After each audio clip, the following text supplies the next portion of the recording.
Hello and welcome back to X's and O's. I'm one of your co-hosts, Peter Borkowski, joined as always by our other co-host, Mr. Bubba Hayes. Bubba, how are we doing this Thursday afternoon?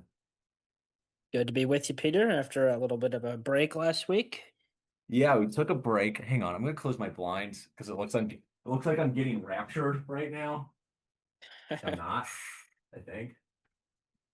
All right. As far as we know. I just stepped on my speaker or my microphone. Nice. There we go. Yes, took last week off. I was doing some traveling around beautiful central Illinois.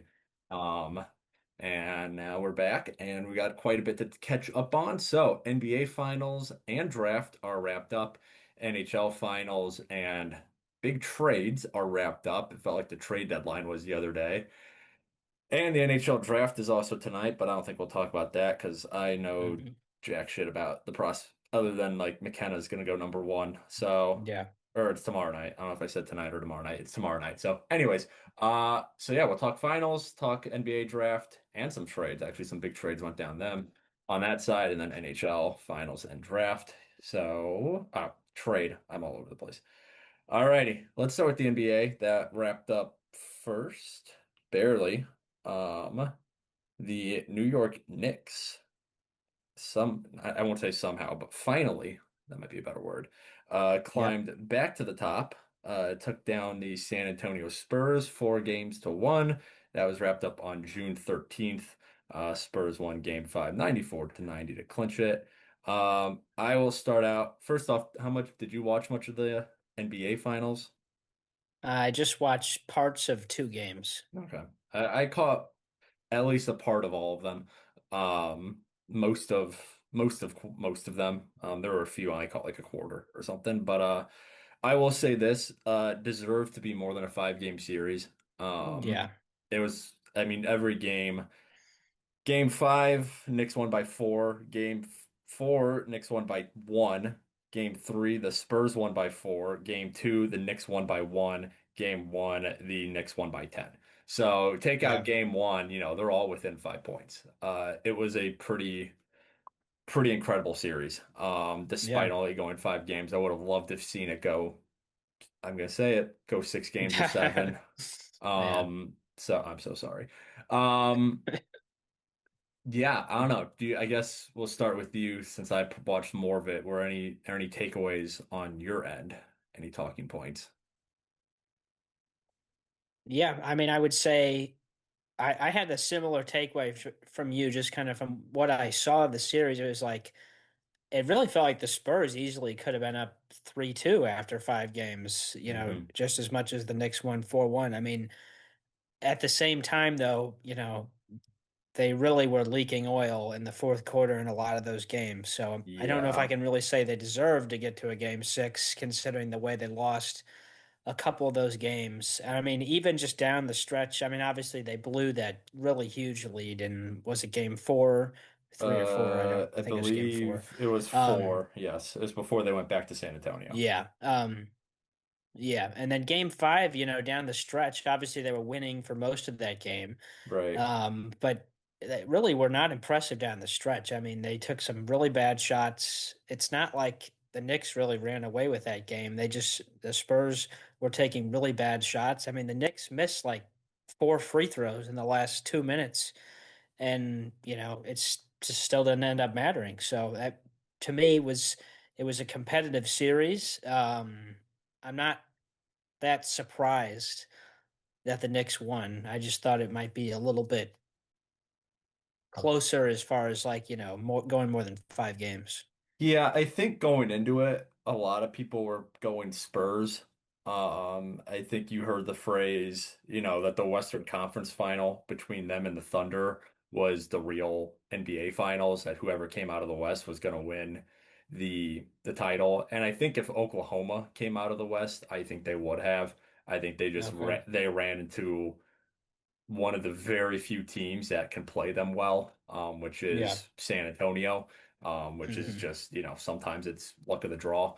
Um, but going into the finals, I was kind of against public opinion. I leaned Knicks very slightly. Yeah, that's kind of what I thought. I thought, I mean, the Spurs obviously had the best player in the series going into it with Wemby.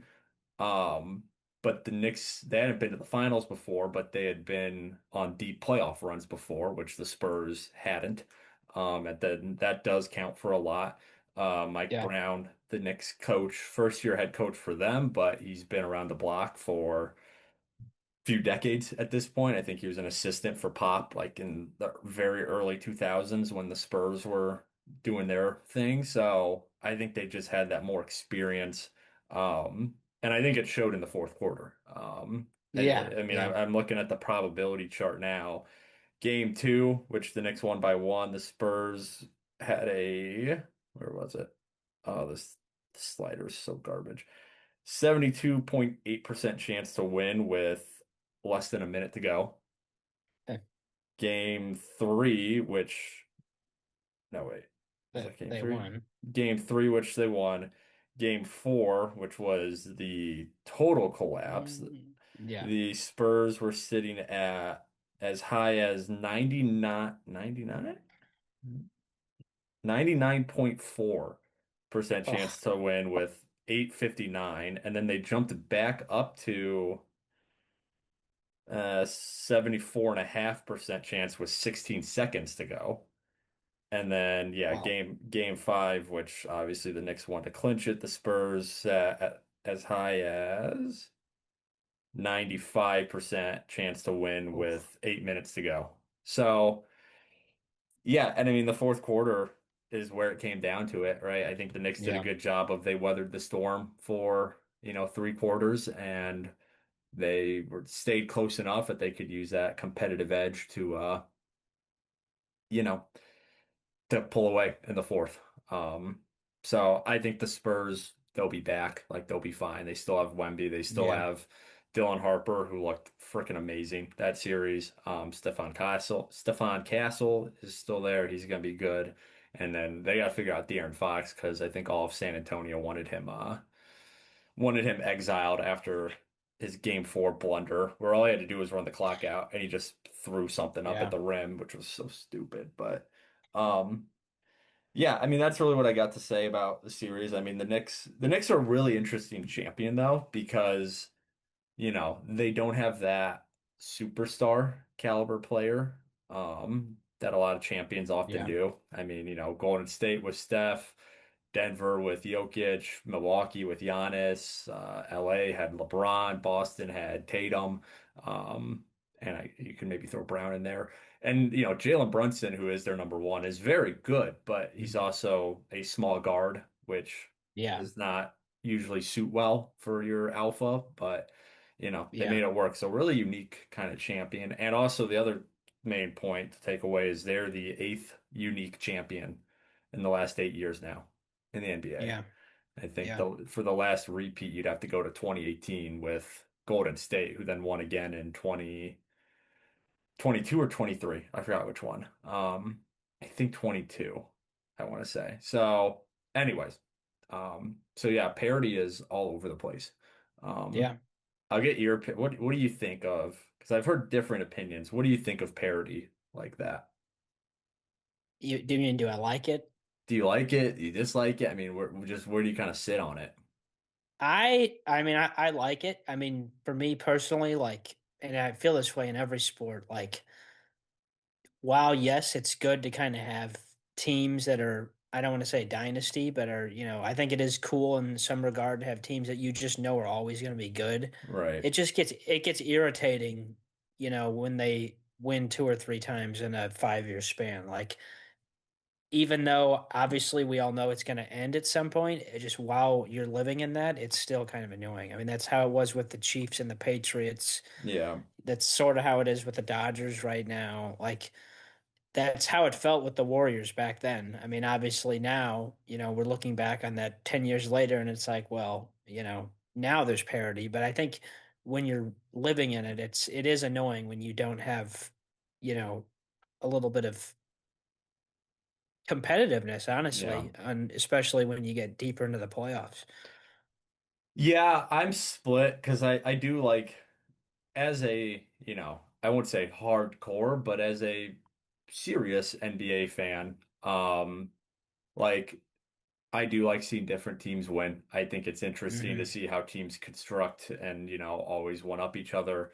Like that's interesting.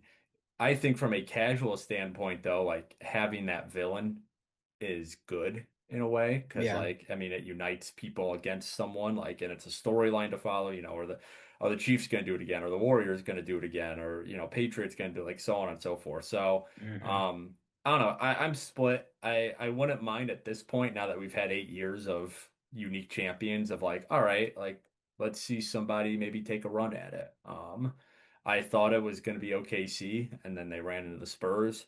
It could be the Spurs starting next year if Wemby keeps growing skill wise. I sure hope he doesn't keep Hmm. physically growing because I don't know how to stop him at that point.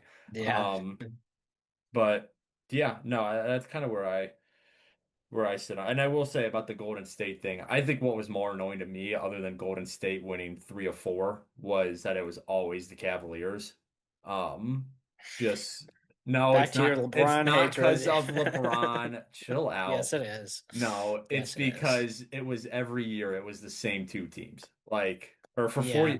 for 4 years straight, it was the same. I would be saying the same thing if it was, if it was any other team except the If it, Bulls, which I would have loved. uh, If it yeah. was any other team, I would have been like, God damn it, it's year 4 of Warriors Celtics. Like, okay, yes, LeBron might play a small part in that just I because, it define is. small. Though, hey, him losing 3 of 4, I'll take that. I'll take that for the argument's sake. Um, but no, that's why I think people got really sick of that one was just because it's like, here we go again. It's the same two teams that are largely the same, roster wise. So, um, I don't know. That was my opinion on the Cavs Warriors saga. I I don't mean, know. yeah, I think that was kind of peak NBA, I mean, honestly. it was cool. Well, and that's what I'm saying about the good to have a villain thing is like, even though as a, NBA fan, I was like, God, damn it, it's the same two teams and it's the same, 4 or 5 main guys on each team. But yeah, from a more casual standpoint, you're like, oh my God, LeBron's going against the Warriors again. Like, this is awesome. Like, it's a good storyline. So, Yeah. that's where I'm kind of like, well, I do see the advantage of having that dynasty, having that villain. So, um, and I don't, I think the Thunder could. I think the Spurs could. Um, but that's the other thing is like every time we have the Knicks were the first champion in maybe since the Bucks. Probably the Warriors after them actually, where you know, I don't think people are like talking dynasty with the Knicks. Yeah. Because after OKC won last year, it was, oh, OKC is going to be the next dynasty. After Boston won, it's like, oh, Boston's going to be the next dynasty because they have the Jays. After Denver Yeah. won, it was like, oh, Denver's going to be the next dynasty because of Jokic and Murray. So you have to go back to the Warriors, who are already kind of aging at that point, to go, Yeah. I don't think they're going to be a dynasty again. Yeah. So, um, I don't know. It's interesting. It was again hell of a final series. Like I think it was really well watched, which helps that you had the largest market in the US plus Yeah. another very well regarded popular NBA team. Yeah. It was fun seeing New York burn to the ground after they won. Um, I just really didn't understand that. I'm not gonna lie. just how crazy they were going. I mean, some of the videos I saw, I was like, what is the purpose of I this? well, I think it's twofold. I think one, they hadn't won since I think the early 70s, and they hadn't been back since the late night. They hadn't been Yeah. there since 99, I think it was. 98, no, 99, because 98 was the Bulls. So they hadn't been there in a while, so the city was ready for it, and they've had some pretty bad years since then. I think the other part of it, and I forgot who said this. Someone I saw it on TikTok or something. Someone said the Knicks are really the only New York team that is like they are New York's team. Yeah. Because baseball, you have your Yankees and your Mets fans. Hockey, it's probably largely Rangers, but I'm sure there's a good chunk of Islanders fans. Yeah. Um, what's football, Jets, Giants. Like Yeah. Giants are more popular, I would say, but the Jets are up there. Yeah. Basketball, no one gives a shit about the Nets. So Yeah. like it's like it's the Knicks city. They're the one four major sports team there that like everyone converges on. So I think that was part of it too, was like I'm just everybody, more so confused about the fires. Like, why are we oh, setting things on fire? And also, why would you leave your car in the street that night? That doesn't make because any sense to me. because why not, man? I Like mean, just it have a just ball, doesn't make any sense. just have a ball. So you also had Can a we ma do that without setting things on fire? you also had a mayor who was like, "Fuck it, do it. I don't give a shit," which was awesome. So, um, anyways, no, it was great. I thought it was a good series.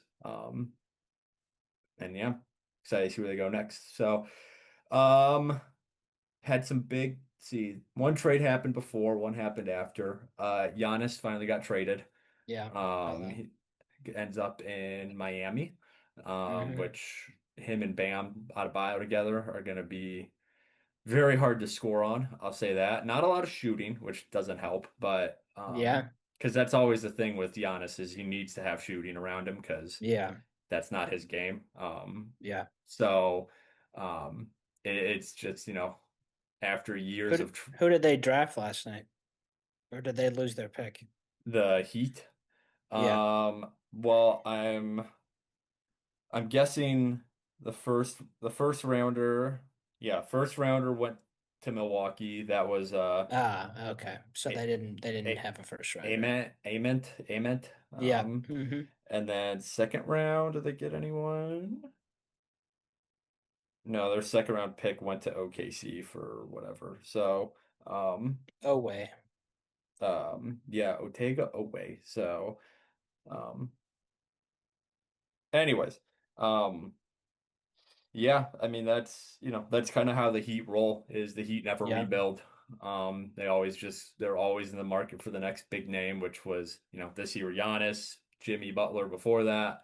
And then obviously LeBron, the big one. So, um, yeah, I don't know. I think they'll be good. I still don't think they're towards the top of the conference, but that's just me. Yeah.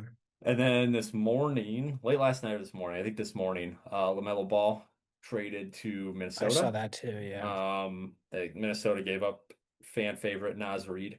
Um, Mhm.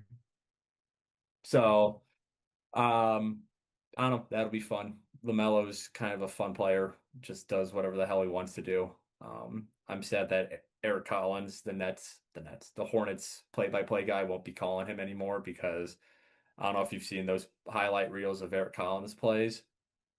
That's just it's peak entertainment. Hmm. The guy, I the don't think guy, I've seen that. the guy's batshit crazy, in the best way possible. So just screaming like it's amazing. So, anyways, all right, and then for the draft, we did our draft preview. That was the last episode we Yeah. did, I guess. So, Yeah.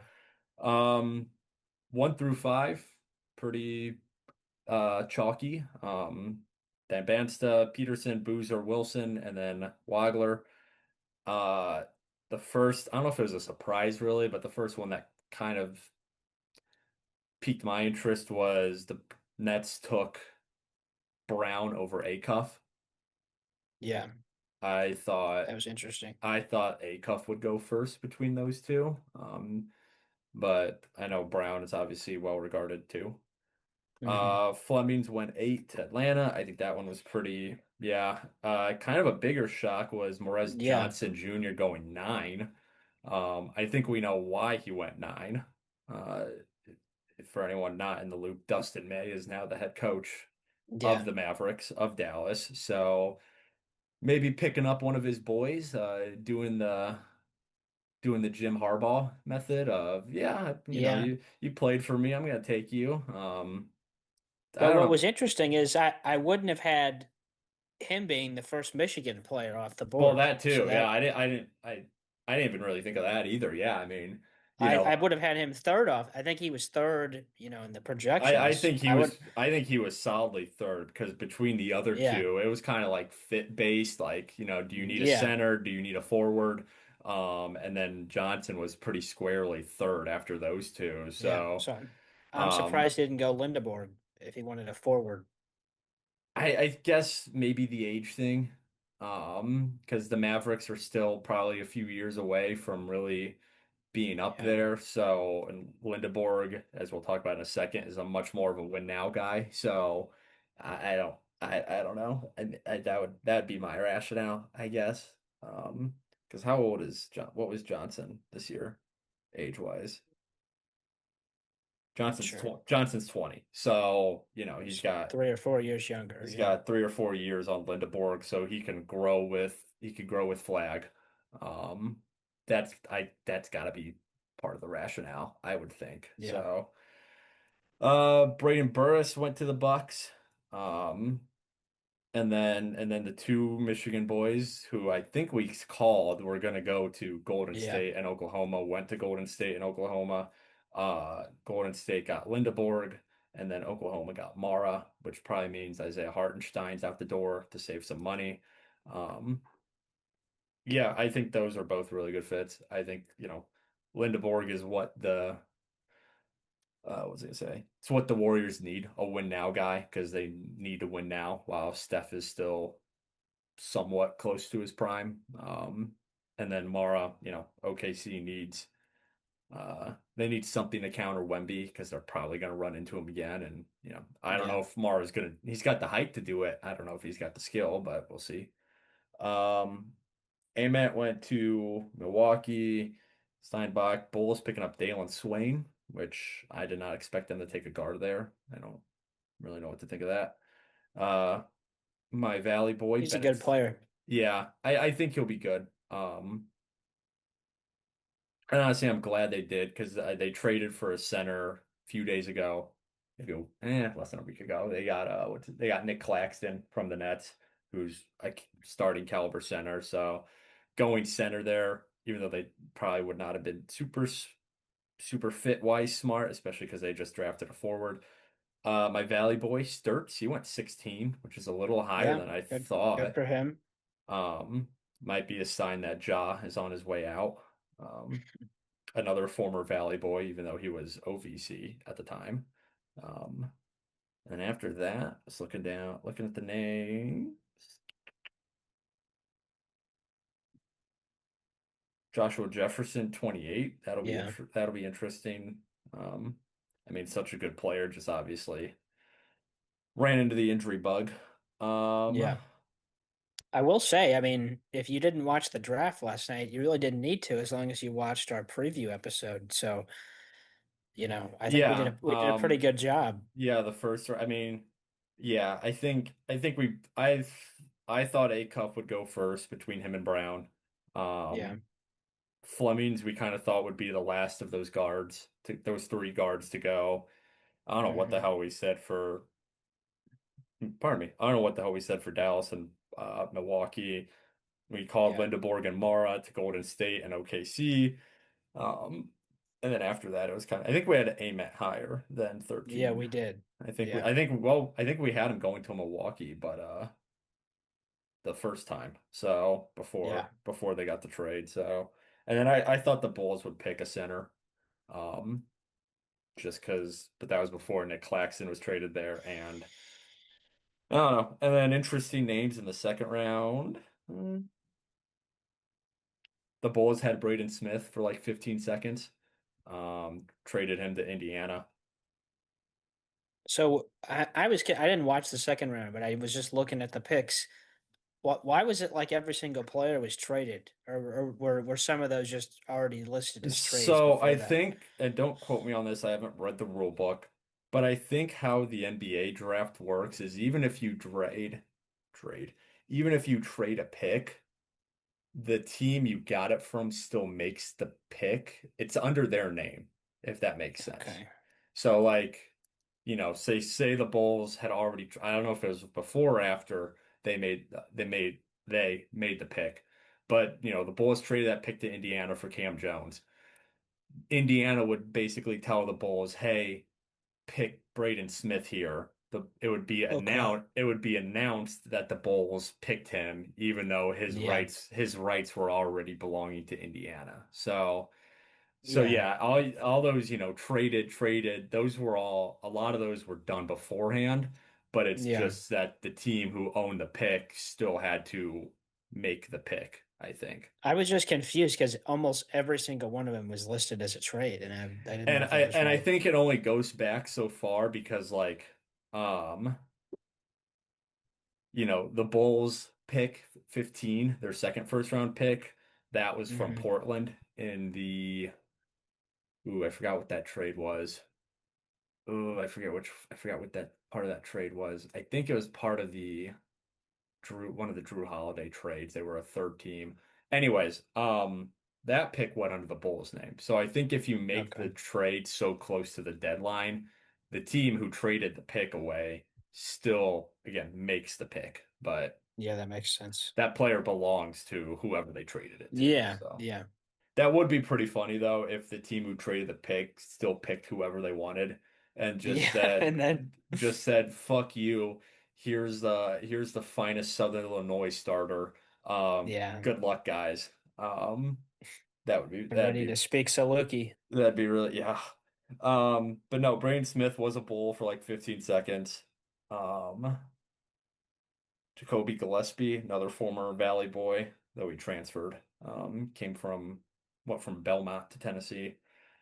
And then other than that, those are really the bigger names. So, and then I know we talked about, I keep wanting to call him Avdia, Robbie from SLU. Avila. Avila, yeah, I get that, and Denny Avdia, who is the uh, player for the Trailblazers, who has an interesting uh, backstory, let's say. Uh, I don't know how else to say it. Yeah. Anyways, he got picked People up. can Google. He got picked up on some kind of contract by the Lakers. So, Avila did. Avila did. I'll double check, Yeah. and it wasn't like a full blown. I don't think it was a full blown like, hey, you're on the roster. Um, Yeah. what was it? It was a special Exhibit 10 contract. Hmm. What the fuck I don't is know what an that is. Exhibit 10 contract? 1 year, non-guaranteed NBA contract for the league minimum salary. Primarily used during training camp and preseason. Flexibility to keep the rights if they are waived, funneling them directly into the team's G League affiliate. So basically, Okay. he's on the roster for preseason and training camp. If they don't like him and they waive him, he'll go down to their G League rather than, Okay. you know, being able Having to a chance to sign. Yeah. it's a two-way. It's basically a Yeah. two-way.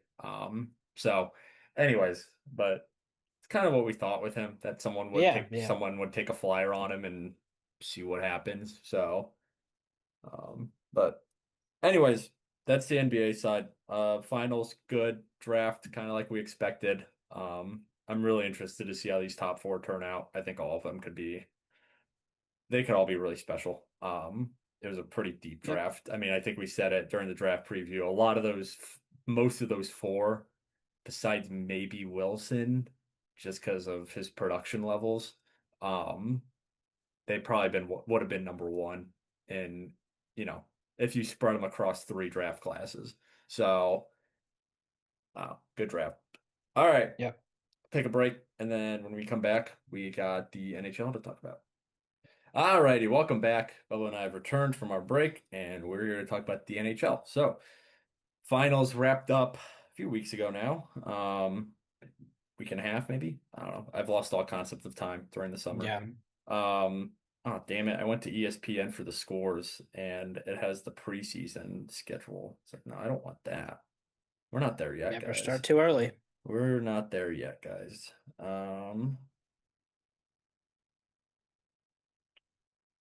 What the hell? All right, so Carolina Hurricanes beating the Vegas Golden Knights 4 games to 2. Wrapped that up on June 14th, so that was the day after the NBA Finals ended. How much of this one did you watch? Very little. I think I watched part of one game. I think I skipped the first two, and then I watched most of the last four, just because I wasn't doing anything and it was on TV. So, um, kind of the same sentiment I'll say about the NBA. Like it was a good finals, like two good teams, like going at it. Yeah. Went 6 games. The only game that was like out of reach was the clincher with Hurricanes 1-3 nothing. Um, Other than that, game five was 4-2, but I think there's an empty netter in there. Game three was 5-3. Again, was there an empty netter? Yes. Game two, or wherever we're at now. That was the one I Game watched. game three, the Knights won by one.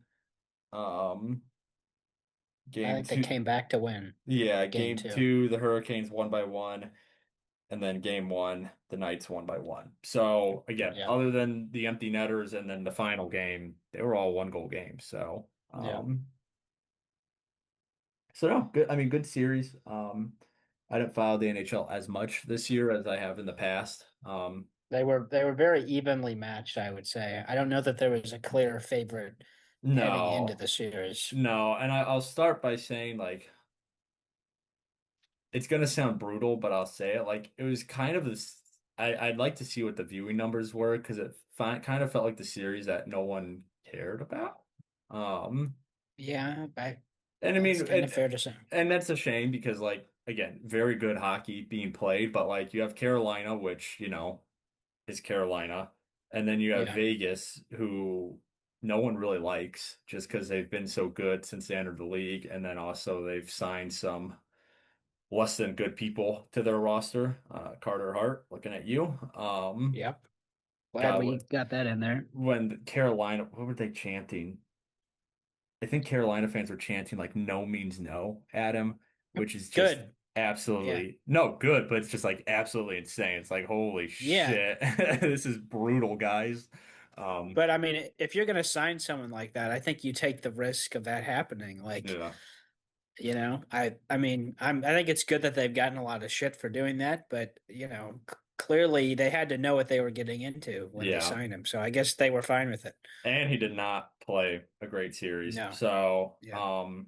Brandon Bussey, I think his first name is Brandon, the Carolina goalie, came in game Hmm. three or four. I think game three, stole the show. So that's always a fun storyline to follow when someone kind of comes out of nowhere.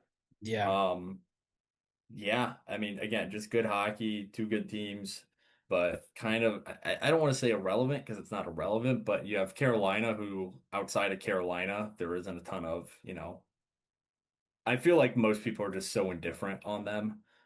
Yeah. Because they're always good, like they're always towards the top of the league standings, and people are just like, yeah, okay. And then you have Vegas, which, unless you live in Vegas, almost no one likes. Well, and honestly, I don't even know. I mean, if you just think about their normal home games, like half the people at their home games aren't even from Vegas. They're just Yeah. tourists. Yeah, I mean, I remember I watched the last 20 minutes of game six, and there was a lot of Kane fans in attendance. Which I think is really Yeah, I'm not saying something, surprised. which is really saying something because again, it's the Hurricanes. So Yeah. it's not Montreal or New York or Chicago or LA or whatever. Like it's Carolina. So, Yeah. um, yeah, I don't have too much to say other than it was just enjoyable hockey. I think it is funny that the Knights they didn't fire, but they didn't renew Yeah. Tortorella. Because I think that guy is cancer would be a strong word, but like toxic maybe. I don't know how to say it. So Yeah, I don't I mean to me like Torts is I mean it's kind of like and he's not the only one. There's a lot of those kind of older now, coaches in the NHL that just seemingly bounce around to and like so many different teams. and Like I kind of get the same vibes about like Mike Babcock, for example. well, I Babcock's mean, got other issues. but I'm just saying like Or Berube. yeah, yeah, now him, it's like some of these coaches have been with like it feels like 10 different teams at this Yeah. point and like sometimes like they'll just bring them in for a couple months, Well, and I you think know. that's what they're not to discredit their career, but like that's what they're good for. Is like they Yeah, come in and they're experienced, so they can immediately take whatever team they get and just go. yeah, Especially if it's already a good team, like Vegas was. yeah. Like, I mean, I know they weren't playing well, but the Blues had a No, good but that roster when Berube yeah, got there. So like those are the kind of guys they can just come in, right the ship, and do whatever. But in terms of the multi-year outlook on them, it's like this is probably going to wear out on the players yeah. pretty They quick. can only, yeah, those kind of. relationships are going to go downhill pretty I fast. mean, unless you're someone like, jumping sports like Dan Hurley, who seems to know how to build those relationships while still being a hard ass, like Yeah. it wears itself Yeah. out really quick. And I think they were smart to do so. I think they're getting ahead of it. Yeah. I think if they kept them around, and they stunt, I don't think they work particularly well with young guys. So Yeah. if you're a team who's still trying to bring in a good mix of younger players, like probably not the best. I mean, Yeah. I'm kind of surprised it worked out as well as it did, but that's the issue the Yeah. Hawks ran into with Joel Quinville. Yeah. And there were other factors with Quinville as well. Um, Quinville and Bowman, but Quinville is kind of that older, Yeah. hard-nosed, get the fucking job done kind of guy, and the Hawks were rebuilding and just wasn't the right guy for that. So, Yeah. now granted, he went to a young team in Anaheim and took them to the playoffs, but still. So yeah, I'm not surprised they did it. I think they should have done it. It was just kind of funny that it was like a day or two after they Yeah. got knocked out. They're like, yeah, he's gone. Thanks. Yeah. I would And be honestly, I kind of feel like maybe they brought him in the first place, knowing that it could have just been a short term thing, true. because it seems like that's kind of been the thing. And if you're a team like Vegas, like honestly, that makes sense. Like Hmm. you're not looking for some long term, you know, relationship here. It's like, okay, we know we have a good team right now, so what are we going to do to make us play like the team we know we are? And so for them, I think it sort of makes sense, but you're right. It does catch your eye when like, a day or two after taking him to the conference final, I mean, to the finals, you're like, oh, nope, he's out. I mean, maybe not that surprising for people in the loop, but it's still kind of like you don't see that very often. I I am curious. I mean, if, right? As the great Max Verstappen once said, if my mom had balls, she'd be my dad. Um, if they had won the cup. I Yeah, wonder what would have happened. Would this still have been the plan of like, thanks, you came in, you got the job done. You're not where yeah, we want to go in the future, so good luck. Or if it would have been, shit, this guy just won us a Stanley Cup. yeah, Maybe we need to keep him around. So yeah, I don't know. But again, if. So I don't know, but good series. And I mean, hockey's probably, even though they've had you know, three teams win a Stanley Cup in the last 5 years between Tampa, Florida, and now Carolina. hmm Um, I am interested about, you know, it seems like the league best positioned for parity just yeah, because of the hard cap, the and just the wear and tear it takes to win a cup. Like it's so yeah. hard Just to how go. hard it is. It's Yeah, so physically hard to go right back and do it again. yeah, Um, So I don't know. We'll see who comes up next year. I mean, I think they'll both be good teams again. But I don't know.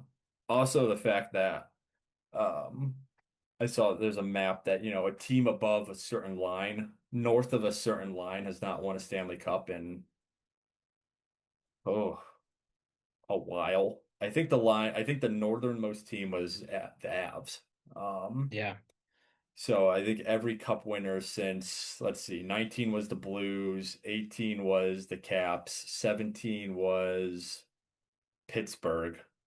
So maybe since Pittsburgh, um, which was 17, every team who's won the cup has been Denver or South. And Denver's pretty north, Hmm. but still, you take Denver out, then it's like, all right, who do we got? Well, you got Carolina, you got two Florida teams, you have Washington, D.C., you have St. Louis. So, um, yeah, just not what you'd expect out of hockey, but Yeah, I don't know, is what it is. So, all right. And then a bunch of trades have been happening out of nowhere. I mean, it is draft week, but still, it felt like the trade deadline was moved up like yeah, 9 months, whatever it is. So just skipping through them. Um, yeah. That is sort of how it seems to work in the NHL with the trades and before the draft, though. Avs acquired Valerie I know him, but Nishikin maybe. Russian, I think. Oh God, please be Russian now. Yes, okay, thank God. I don't have anything to say about that. The Capitals traded for and signed Alex Tuch from Buffalo. Don't have much to say about that. Uh, the one that impacts me, the Hawks trading for Bowen I saw that.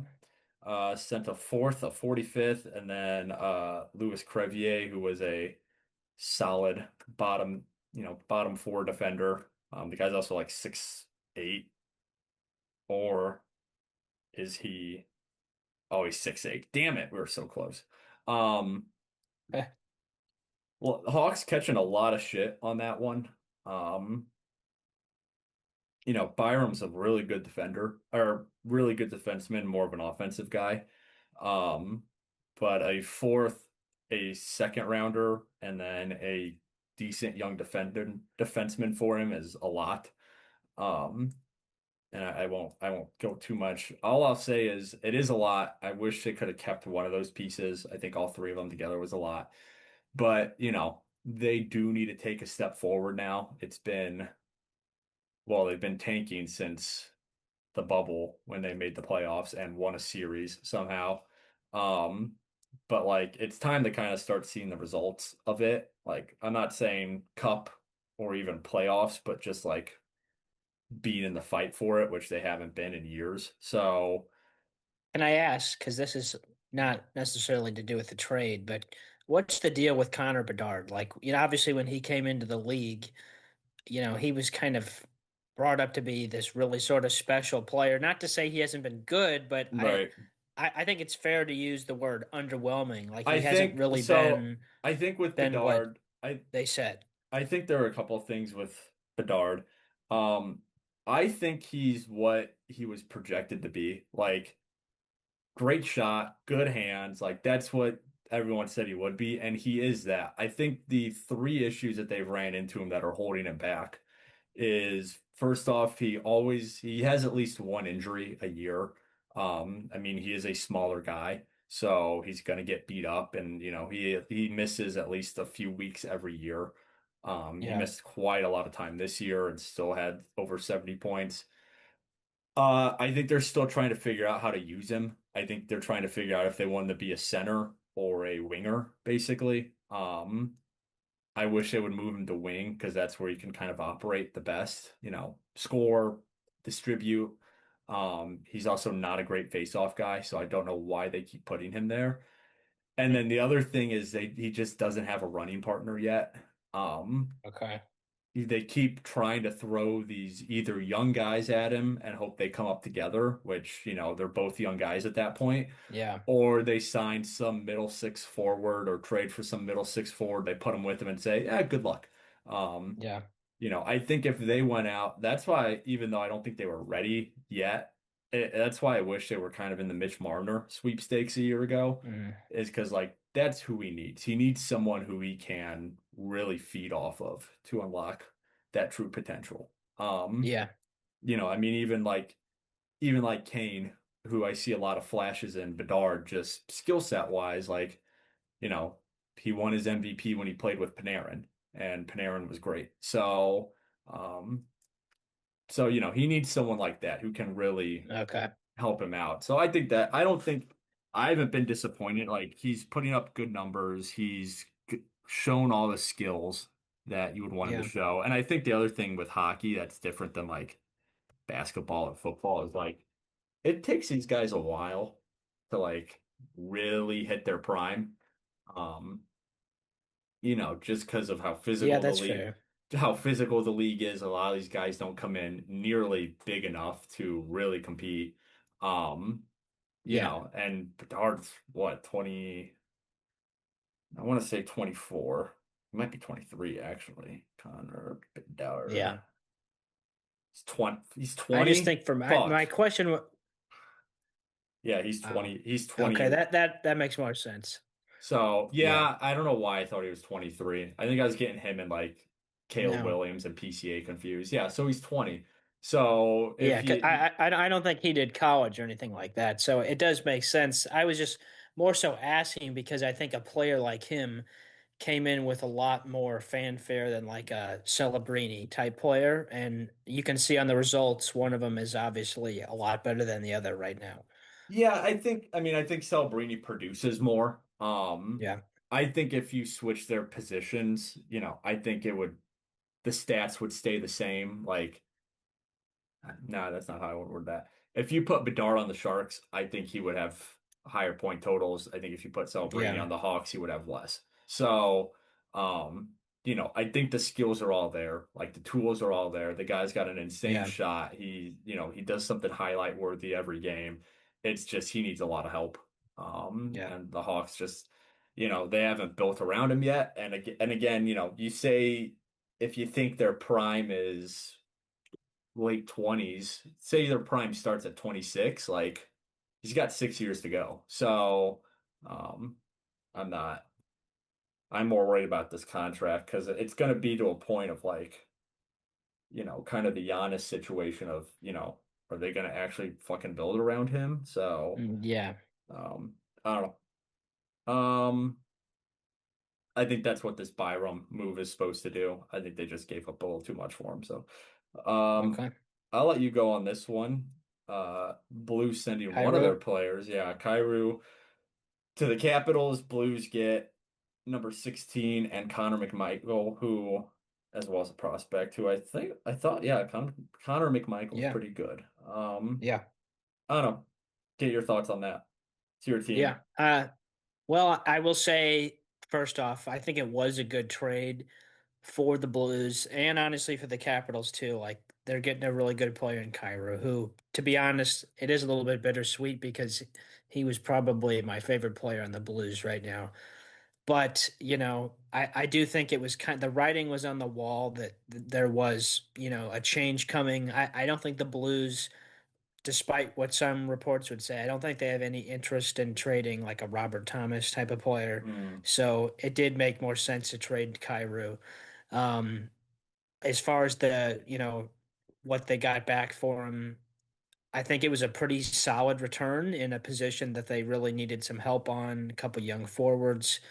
And obviously now, I'm not sure how close you've looked at it, but they're really in a really strong position now for the draft. I think they have four first round picks coming up, and most of them are in like the top, I think 16 or 20 picks. Let's see. So like they're in a really good position now, and now I think the question is going to be, do they, kind of trade a couple of those to move up, or do they use those picks to, go make another trade to get somebody? I don't know. They're in an interesting position, but kind of they're actually in a very similar position, I would say, to the Cardinals this past offseason, to where they've kind of been in a tough position the last couple of years of being not good enough to make the playoffs, but not bad enough to just decide to tear it all down. So you've seen a couple of years in a row where, they're kind of out of position and then they make a late run and come up short of the playoffs. So this year they finally decided to make that trade with Kyrou, and hopefully now they're in a better position with some, draft capital to either make a good pick or a couple good picks, or to kind of use those picks to make a trade for something. I'm kind of curious to see what they're going to do because I don't think there's a real need to have four first round picks. So I'm kind of curious to see how they end up playing that. But this was kind of the thought process for them, was they were going to make a trade before the draft so they could kind of reassess where their position is, and then we'll see what they decide to do with those picks, and then there's still discussions about maybe some other trades kind of after the draft. But this was kind of the deadline, if you will, to get something done was the draft, and then they'll kind of reassess after that. Yeah, they do have four picks. They have 29, 16, 15, and 11. Okay. So So three in the top 16. three in the top 16 and then a late first. Um, yeah, I mean, I think you hit the analogy on the head, hit the nail on the head with the analogy of they're kind of the Cardinals of, they're always solid, and maybe they sneak into the postseason, but then they get usually beat up by a good contender. Um, but because of that, they also pick, mid to late first all the time. So, Yeah. Yeah, I don't know where I'm interested to see where they go now. I mean, are they going to let it ride, or like you said, they're going to reevaluate and maybe move? Thomas could be a name at the deadline. Um, I don't see that happening. I don't think they're in a position to like tear it all down, but I think I know that's probably disappointing to some people in the league because they've been kind of floating Thomas's name for a while. I'd be really surprised if that happens. yeah, I mean, Thomas is 26, so you think it's another 2 or 3 years before they're like really competitive again. He could stick around, so and he'd only, he'd still be less than 30. So, um, my dogs are doing something outside my door. All right. Hang on. I lost my trade page. The only other really big trade. I mean, not the only other big trade, but the one I want to talk about. Yeah, Senators send William Eklund to the Sharks for the 9 overall pick. Sharks continuing to kind of speed up their rebuild. The yeah, Flames land Simon Nemec from the Devils. Great, cool. And then obviously the one that kind of kicked all this off was, well, the first bigger one was Darren Radish went to the Maple Leafs for the Lightning, but the big one was the Kachuk brothers. Um, yeah. can now learn to read together down in Florida. Brady Kachuk sent from Ottawa to hang on, what the hell? Panthers. The Panthers, yeah. Just I'm a little confused. Hang on. What am I missing here?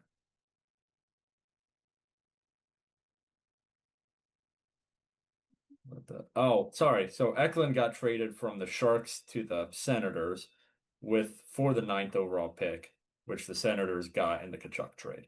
Um, Gotcha. that's why I was confused. Is because I saw the Senators got the 9th overall pick. I'm like, wait, I thought they just got that from the Sharks, but Eklund was on the Yeah, Sharks, went to the yeah, Senators.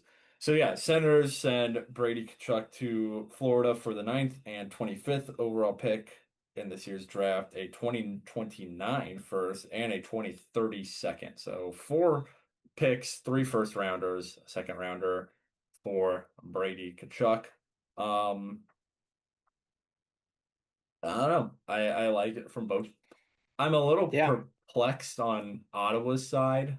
Well, I know he was I think he was wanting to trade, which was part of the issue. yeah, So, but still, it kind of sucks because Ottawa's finally getting some momentum going.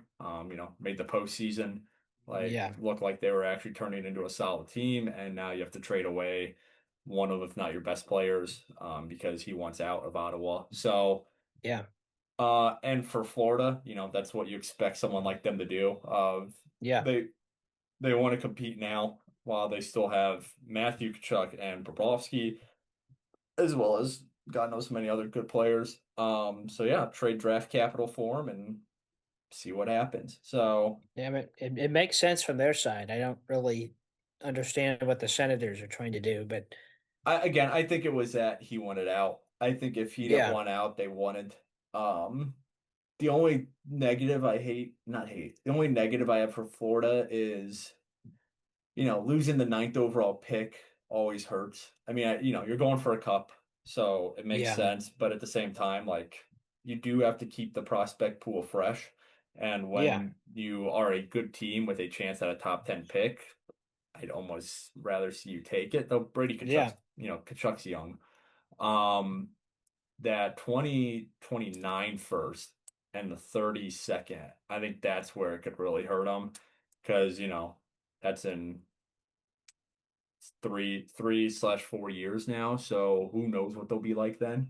Um, yeah, they could be garbage and really missing their first round pick. So, um, and I don't know, you don't see that a ton in the NHL of teams trading picks years in the future.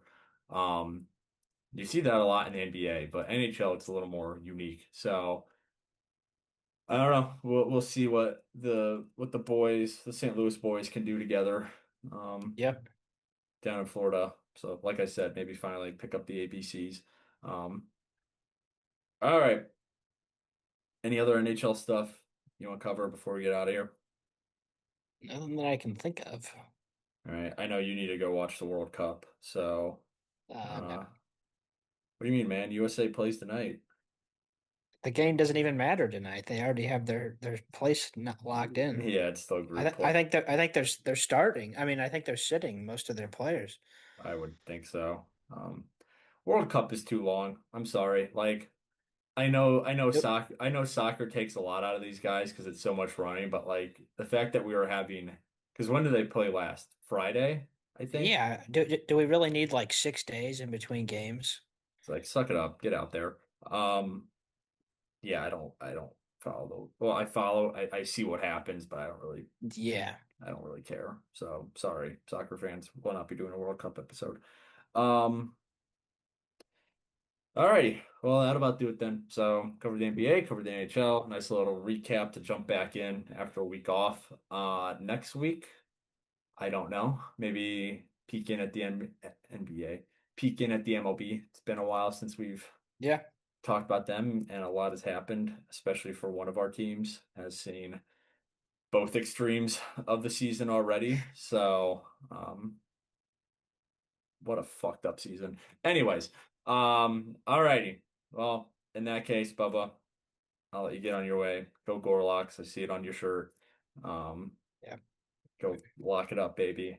And for everyone else, enjoy the rest of your whatever day you're listening to this on, and we'll see everyone next week.